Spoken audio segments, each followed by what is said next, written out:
Welcome back. Guess what? Some bunny loves you, especially if you're all about crafts. And joining us is Holly Pepin with an Easter craft. You've got this. You always come in here with stuff, and I'm like, I can never do this. And then you explain it. Super easy. Even I could do this. You can, I swear. And I know I say it all the time. Anybody can do this, but I really believe everybody has that crafty gene in them.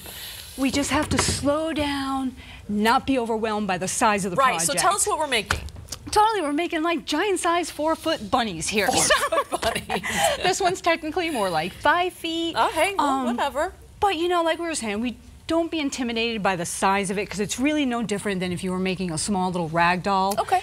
And I think if I can have anyone take something away, is the idea you don't need a pattern to do these things. Right, because it looks like you made your own pattern. Is that what you did? I absolutely did. I sat down on the floor and I drew out, you know, I kind of started on this one. You've got the body. Yeah, what size I wanted. Okay. And it's your bunny, so make it to the size you want it. You just wanted big bunnies. I wanted a big bunny. Okay. So yeah, and then you break it down into your shapes, your ears, and then your arms, your legs. You know, get that all going. Again, don't worry that it's not balanced and straight now. It's a rag doll. And it's yours, you know what I mean? And I think they're perfectly imperfect. Now, the material's different on these. Did you just find whatever kind of material you wanted, or what did you decide? Well, you know I want to use everything that's around my house. I don't like going out and buying anything. So this was some leftover fabric I had from another project. Okay. These were a set of curtains. So again, look at what you have stuffed in your closets. It's canvas. And that guy I want to go outside in a display. So I did it with some canvas curtains. Okay, makes sense. And then this one here is just a lovely worn and tattered quilt. Oh, could you see a little kid holding on to this soft? It's soft. It's just an old quilt. It's been around, forever. I thought, you know, it had a few blemishes on it. I don't want to put it out anymore, so let's use that. So really, the thing you're going to do is just go down and lay out all your cardboard pieces, cut those pieces out, and then you're going to have all of these. Go through, you know, when you sew. I'm not a sewer, but you know, you want to turn those things inside out. Super easy, Gina. You're going to run your stitch just along the edges. And the same thing for every single set.